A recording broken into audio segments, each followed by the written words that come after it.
कुंभ राशि कुंभ लग्न से ठीक तीसरे भाव पर राहु गुरु के चांडाल योग का प्रारंभ होने वाला है योग। कब से होगा? तो 21 अप्रैल से गुरु देवता जो कि अभी तक मीन राशि में थे उसे छोड़ करके मेष राशि में प्रवेश करेंगे।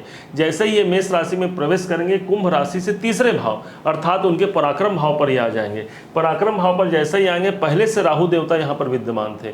राहु और गुरु दोनों का एक संग में मिलना बना देता है चांडाल नाम का योग। ऑलरेडी यहाँ पर राहु हमारे जीवन में विपत्तियों को दे रहे हैं अभी वर्तमान में, और कहाँ पर पराक्रम भाव पर भी बैठे हैं। 1 2 3 4 5 पंचम दृष्टि हमारे बिजनेस, हमारे व्यापार, हमारे जीवन साथी, हमारे प्रेम संबंधों, इन पर इनकी दृष्टि है राहु की। वो भी अच्छी दृष्टि नहीं है, बुरी दृष्टि है। अब हम लोग ये भी जान पाएंगे कि किस प्रकार से गुरु के प्रभाव को हम लोग बढ़ा करके, गुरु के प्रभाव से किस प्रकार से हम अपने जीवन में ज़्यादा सार्थकता, और जहाँ जहाँ राहु ने अशुभता प्रकट किया है अपने भावों के द्वारा, अपनी दृष्टियों के द्वारा, वहां पर गुरु कैसे कृपा करेंगे आप इसे जान पाएंगे। चांडाल योग को बहुत अच्छा योग नहीं माना जाता, क्योंकि राहु गंदगी है, राहु धुआं है, राहु भय है। वहीं उसी प्रकार से अगली ओर देखें तो गुरु हमारे जीवन में सकारात्मक ऊर्जा है, जीव है गुरु, और हमारे जीवन में हमारा लक है, हमारा भाग्य है, हमारा पुरुषार्थ है, हमारे पिता हैं। हमारे जीवन में जितनी भी प्रकार की अच्छाइयाँ हैं वो सब गुरु है। तो क्या ये राहु गुरु का जो कॉम्बिनेशन है वो इतना खराब रहेगा, या हम गुरु के ही प्रभाव के द्वारा, गुरु को ज़्यादा एक्टिवेशन में ला करके हम चांडाल योग के प्रभाव से मुक्त हो सकते हैं? आपकी कुंडली में आपकी जन्म पत्रिका जो बनी होगी उसमें यदि तीसरे घर पर राहु गुरु का चांडाल योग है तब भी आप इसे देख सकते हैं, ये आपके लिए है। अन्यथा ये तो कुंभ राशि कुंभ लग्न के हिसाब से ये बना ही है, क्योंकि अभी 21 अप्रैल से गुरु यहीं पर आए हुए हैं। अब इसे क्रम बाई क्रम समझते हैं। राहु ने तीसरे भाव पर बैठ करके पहले तो हम ये समझते हैं बुराई क्या क्या दिया राहु ने, फिर हम समझेंगे गुरु के द्वारा अच्छाई क्या क्या मिलेंगी। ध्यान से समझिएगा, एक क्षण के लिए भी वीडियो से दूर मत जाइएगा। राहु यहाँ पर पराक्रम भाव पर बैठ करके हमारे पराक्रम को, हमारे साहस को डाउन करने का प्रयास करें, कम करने का प्रयास कर रहे हैं राहु। हमने थोड़ा सा भी अपना ऊर्जा दिखाया, प्रयास किया, वहाँ पर विफलता प्राप्त हो गई, मतलब हमारा साहस यहाँ पर कम हो गया, पराक्रम कम हो गया। अब यही नहीं, 1 2 3 4 5 पाँचवीं दृष्टि राहु की सप्तम भाव पर पड़ी, जो कि हमारे जीवन साथी का भाव होता है। वहाँ पर भी हमने कटुता, आपस में दाम्पत्य जीवन में कोई ना कोई छोटी ही मोटी ही सही खट्टे मीठे संबंध अभी चल ही रहे हैं, कुछ प्रयास करने, कई लोगों के दाम्पत्य जीवन में बहुत कटुता आ गई है। तो यहाँ पर ये इसका प्रभाव सातवें प्रभाव में देखने को मिला। बहुत से लोगों को ये भी हो सकता है, सातवां भाव हमारा बिजनेस होता है तो बिजनेस भाव पर भी यहाँ पर अशुभता देखने को मिल सकती है। बिजनेस में अनावश्यक सा रुकावट, अनावश्यक सी बाधाएं आपको देखने को मिल जाएगी। अच्छा खासा बिजनेस चल रहा था, ये क्या हुआ? तो राहु अभी पिछले 4-6 महीना से यहीं पर बैठे हुए हैं, तो पिछले इतने समय से आपको कष्ट यहाँ पर बिजनेस को करके भी है। यही वो स्थान है जहां पर आपके संबंधों को, मित्रों के संबंधों को खराब करने का सही स्थान यहां पर राहु देव दे रहे हैं। अब यही नहीं, 5 6 7 सातवीं दृष्टि से भाग्य को देख रहे हैं। तो हमारे निरंतर प्रयास करने के बावजूद, हमारे दिन रात एक कर देने के बावजूद भी हमारा पराक्रम, हमारा साहस, सब कुछ अच्छा है, उसके बाद भी हमको लक का प्रतिफल नहीं मिल पा रहा है, क्योंकि राहु की दृष्टि आपको आपके नवम भाव पर पड़ी है, जो कि 7वीं दृष्टि है। इसके बाद राहु की अगली जो दृष्टि 8 9 9वीं दृष्टि कहाँ पड़ी? तो आपके प्रॉफिट, आपके लाभ, आपके इनकम हाउस पर राहु की दृष्टि। तो राहु यहाँ पर देख करके भी हमारे इनकम को जितना हमको मिलना चाहिए उतना नहीं मिल पा रहा है, हमको कम में ही काम चलाना पड़ रहा है। ये सब राहु का खेल है, क्योंकि राहु बड़ा खेला खेलता है। आप समझेंगे ज्योतिष में राहु को इसी कारण से षड्यंत्रकारी ग्रह माना गया है, जो षड्यंत्र रचता हो, जो राजनीति करता हो, ये सब राहु है।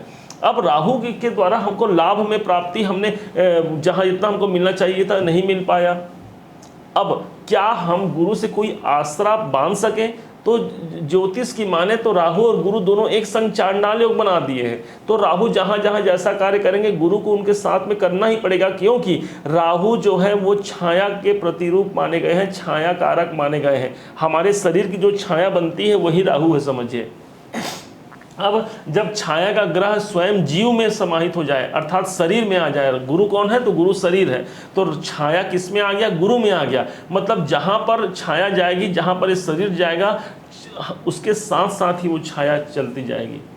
इसी कारण से यहाँ पर बहुत अहम हो जाता है गुरु राहु के चांडाल योग को, इसी कारण से सबसे खराब योग माना जाता है ज्योतिष में। अब लेकिन हमारे पास एक ऐसा सूत्र है, एक ऐसी टेक्निक है, एक ऐसी तकनीक है जो इस राहु से आपको मुक्त करा करके आपको अपने जीवन में ज़्यादा सकारात्मक और सफलता दोनों एक साथ प्रदान करा सकती है। जो अभी तक हमने जो संघर्ष झेले हैं, जो समस्याएं झेली, जो कष्ट आया, जो बाधाएं आई, उन सब बाधाओं का निराकरण गुरु के द्वारा संभव है। कैसे संभव है आप समझिएगा। गुरु के पास माना जाता है कि गुरु जहाँ पर बैठते हैं उस भाव की वृद्धि करते हैं, बहुत वृद्धि करते हैं, लेकिन कोई ना कोई न्यूनता भी उस भाव में दे देते हैं। मतलब साहस में आ गए हैं, साहस तो ऐसा दिया मानो कि बहुत बड़ा साहस आपके पास अभी आ गया। जब से गुरुदेव 21 तारीख से आएंगे, 21 अप्रैल से, वैसे ही आपके साहस में, आपके पराक्रम में, शौर्य, ऊर्जा में बहुत वृद्धि होने वाली है। अब लेकिन कुछ कमी भी रहेगी। कमी हो सकती है कि भाई हम किसी में कहीं कार्य में साहस दिखाएं, कहीं कार्य में हमने पराक्रम दिखाया, परंतु हमारे मनोनुकूल वहाँ पर हमको सफलता नहीं मिल पाई। तो अब क्या करें? तो माना गया है ज्योतिष में कि गुरु की दृष्टि जहाँ पर पड़ती है वो भाव परम पवित्र होता है। गुरु की दृष्टि को गंगा जल के समान पवित्र माना गया है।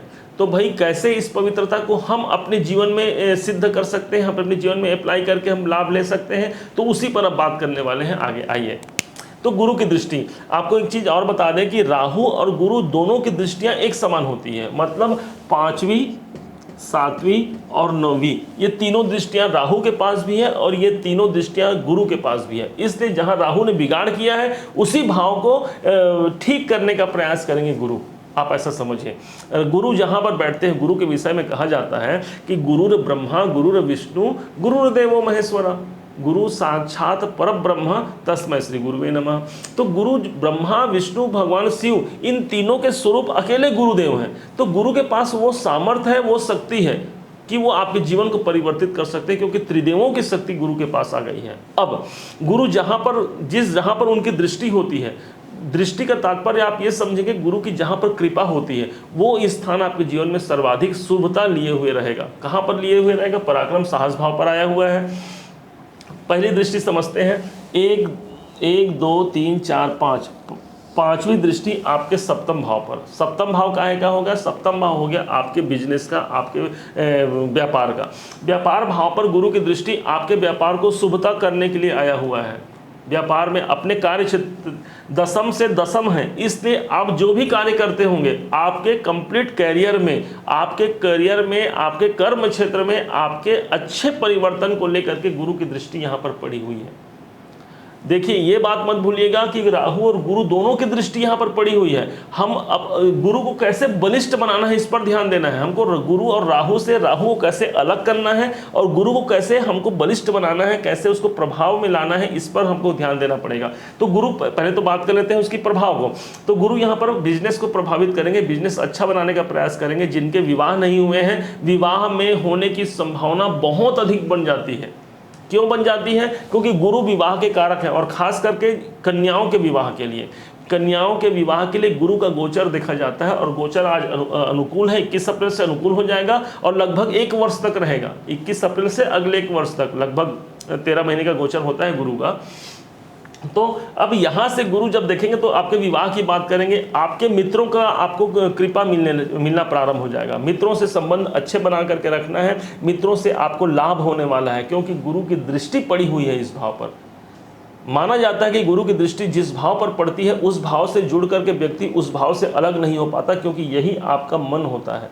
पंचम भाव है ना, पंचम भाव मन का होता है। तो गुरु की पंचम दृष्टि आपके मन की दृष्टि, तो अपने जीवन साथी, अपने व्यवसाय, अपने करियर, इन्हीं तीनों चारों चीज़ों पर आपका संपूर्ण 1 वर्ष का सबसे ज़्यादा फोकस होने वाला है। अपने करियर, अपने जीवन साथी, अपने प्रेम संबंध इत्यादि को लेकर के। और साथ में मित्र भी आ गए, क्योंकि सप्तम भाव मित्र भी हो गया।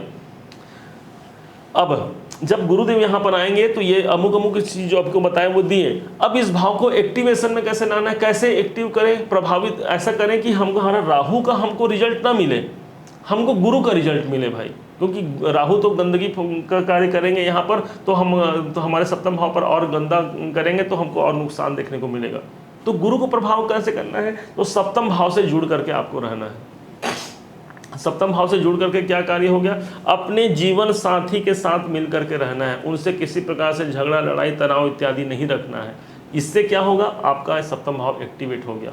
अपने व्यवसाय स्थल पर आपको रहना है कि मतलब आप तो भी व्यवसाय करते हैं तो अपने व्यवसाय स्थल में रहेंगे ही, कहीं जाएंगे थोड़ी। लेकिन यदि व्यवसाय स्थल में रह करके भी आप कुछ भी मंत्रों, एक माला ही सही, ओम ब्रीम बृहस्पतये नमः का जाप कर देते हैं तो आपका सप्तम भाव मानो एक्टिवेशन में आ गया, आपका एक्टिव हो गया। घर में नहीं, आपके व्यवसाय स्थल में। क्यों? क्योंकि ये सप्तम भाव आपका बिजनेस भाव है। ठीक है, अब अगला समझते हैं, गुरु की अगली दृष्टि। 1 2 3 4 5 6 7 गुरु की अगली दृष्टि आपके नवम भाव पर पड़ रही है, 7वीं दृष्टि। नवम भाव कहेगा आपके भाग्य का। तो गुरु की दृष्टि, एक तरफ तो राहु ने यहाँ पर भाग्य में बहुत सारे रोड़े अटका करके रखे हैं, लेकिन गुरु जब यहाँ देखेंगे, गुरु की दृष्टि जहाँ पड़ती है उस भाव को परम पवित्र माना गया है। उस भाव को सदैव ये औषधि प्रदान करते हैं। औषधि मतलब राहु इस भाव को मृत किए हुए हैं, ऑलरेडी केतु बैठे हुए हैं, इसलिए आपका नवम भाव और तीसरा भाव बहुत ज़्यादा प्रभावी हो गया है। गुरु यहाँ करके वहाँ पर एक गंगा जल का प्रवाह कर देंगे। गंगा जल कैसा? तो गंगा जल के विषय में बताया गया है, गंगा जल इतना पवित्र होता है कि सदैव भगवान शिव अपनी जटाओं में इसे स्थान दिए हुए हैं। तो इसी प्रकार से गंगा जल का छिड़काव हो गया। मानो मृत व्यक्ति पर भी यदि गंगा जल छिड़क दिया जाता है तो भगवान ईश्वरी कृपा से वह उठ करके बैठ जाए। इसी कारण से मरते हुए व्यक्ति को गंगा जल पिलाया जाता है, ताकि यदि उसके पूर्व जन्म अगर धुल गए होंगे, उनके पाप धुल गए होंगे तो भगवान उसे मोक्ष दे। अन्यथा गंगा जल पी करके अगर उसके पाप अभी नहीं धुले हैं या फिर और उनकी आयु बची हुई है तो वह व्यक्ति उठ करके भी बैठ जाता है। तो गंगा जल हमें जीवन प्रदान करता है, हमारे जीवन में जीवनी शक्ति को प्रदान करता है। जीवनी शक्ति कहाँ है? तो जीवनी शक्ति हमारे नवम भाव में है। तो आप यकीन मानिए कि आपका लक कैसे नहीं बढ़ेगा। नवम भाव आपका लक है, आपका भाग्य है। भाग्य पर यदि दृष्टि है तो भाग्य को बढ़ोतरी की ही बात करेंगे। नवम भाव आपके पिता हैं, आपके पिताजी जो हैं, तो नवम भाव में तो अपने पिता से जुड़ करके कार्य कीजिए, अपने पिता से आशीर्वाद लीजिए, नवम भाव से जुड़ करके कार्य कीजिए। मतलब ये हो गया कि यदि इस भाव को एक्टिवेशन में लाना है, यदि आप चाहते हैं कि आपकी भाग्योन्नति हो तो अपने पिता से दूर नहीं रहना है। अगर आप दूर हैं, कहीं जॉब है, कहीं आप बिजनेस में हैं, अपने पिता से दूर हैं, तो उनसे बातचीत के दौरान उनके आशीर्वाद से किसी भी रूप से उनका आशीर्वाद लेते रहें, आपका ये भाव अच्छा हो जाएगा। बातचीत करने मात्र से ग्रह एक्टिवेशन में आ जाते हैं, आपको बता दें, सिर्फ बातचीत करने से ही। क्योंकि ग्रहों को तो भाई उससे रिलेशन आपको बनाना है, पास में रहना नहीं रहना बात की बात है, लेकिन अगर रिलेशन अच्छा है पिता के साथ तो यहाँ पर भाग्य आपका साथ देने वाला है, 100% आप यकीन मानिए। अब इसके बाद यही वो भाव है जो धार्मिक यात्राओं को दर्शाता है। तो भाई गुरु की दृष्टि यदि धार्मिक यात्राओं पर जुड़ा हुआ है तो आपको पूजा पाठ धर्म कर्म पर बहुत ज़्यादा विश्वास करने की आवश्यकता है। आप बहुत विश्वासी हैं भी, कुंभ राशि कुंभ लगन, वैसे भी शनि के स्वामी हो गए, तो ऐसे लोग ईश्वर पर अच्छी खासी आस्था रखते हैं। अब साथ में यदि कोई तीर्थ यात्रा, क्योंकि नवम भाव हमारी यात्रा भी है, किसकी यात्रा है? तो धार्मिक यात्राओं की है। तो धार्मिक यात्रा भी यदि कर लेते हैं तो गुरु को आपने मानो और ज़्यादा एक्टिवेशन में ले आया है और गुरु के गंगा जल का शुभ प्रभाव आपके भाग्य, आपके जीवन में पड़ गया है। ठीक है, अगली बात करते हैं उनकी अगली दृष्टि। ये तो 7वीं दृष्टि हुई, अब हो गई 8वीं 9वीं दृष्टि कहाँ चली गई? तो 9वीं दृष्टि अब तो भाई वो स्थान पर आ गया है जो आपकी पसंदीदा स्थान है, आपका लक से तीसरा, अर्थात आपका लाभ, आपके प्रॉफिट, आपके इनकम। अब इस स्थान पर जब गुरु की दृष्टि हो गई तो कितना अच्छा हो जाएगा। आप भाई वो सीधा प्रॉफिट लाभ भाव पर ही दृष्टि दे रहे हैं, मतलब लाभ को कहां से कहां बढ़ा देंगे, आप समझ रहे हैं। एक तरफ तो राहु की दृष्टि भी इसी भाव पर है, क्योंकि हमने कहा था 5 7 9 जहां पर गुरु की दृष्टि वहीं पर राहु की दृष्टि होगी। अब लेकिन यहाँ पर गुरु की दृष्टि ज़्यादा मजबूत करना हो तो अभी उपाय समझेंगे इस भाव के लिए भी। हमने सभी का भाव उपाय के साथ साथ आपको लेते हुए चल रहे हैं। तो अब एकादश भाव को देखेंगे। एकादश भाव में जब गुरु की दृष्टि आ जाती है तो यहाँ पर सबसे अच्छा महत्वपूर्ण हो गया, आपके इनकम के रास्तों को खोल देगा। आपकी इच्छाएं, क्योंकि ये इच्छाओं का भाव है, तो इच्छाओं की पूर्ति के लिए आप प्रयास करेंगे और इच्छाओं की पूर्ति के लिए आपका लक्ष्य साथ देगा। क्यों? क्योंकि माना जाता है ज्योतिष में कि गुरु की नवम दृष्टि उसके भाग्य से प्राप्त होती है। अर्थात आपको जहां पर गुरु की दृष्टि पड़ रही है उस स्थान का शुभ फल आपको आपकी किस्मत से ही मिलेगा। अब किस्मत से मिलेगा मतलब कहाँ पर लाभ है। अब हमने कार्य तो मान लीजिए हमने कोई कार्य किया, 10 रुपये का कोई कार्य किया, लेकिन किस्मत हमारे साथ आ गई और हमको उससे 10 रुपये का काम किया और 100 रुपये प्राप्त हो गए।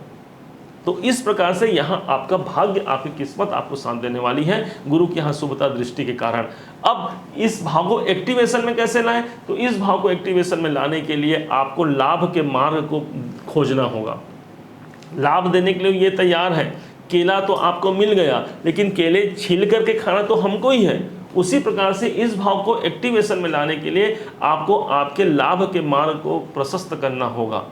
एक दूसरा, यही वो भाव है जो सामाजिक दायरों को दर्शाता है, इसलिए समाज से जुड़ करके आप यदि कोई कार्य करें तो आपको शीघ्र ही सफलता और लाभ की प्राप्ति होगी।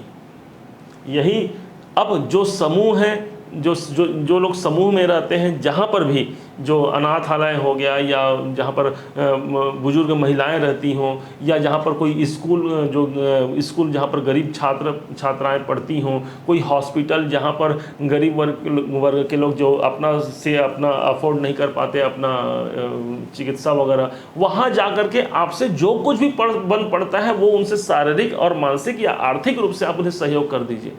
इससे होगा क्या? इससे होगा ये कि भाई ये एकादश भाव आपका एक्टिवेट हो गया, और जब ये आपका प्रभावी हो गया तो आप समझ सकते हैं कि लाभ का सीमा कितना बड़ा होगा।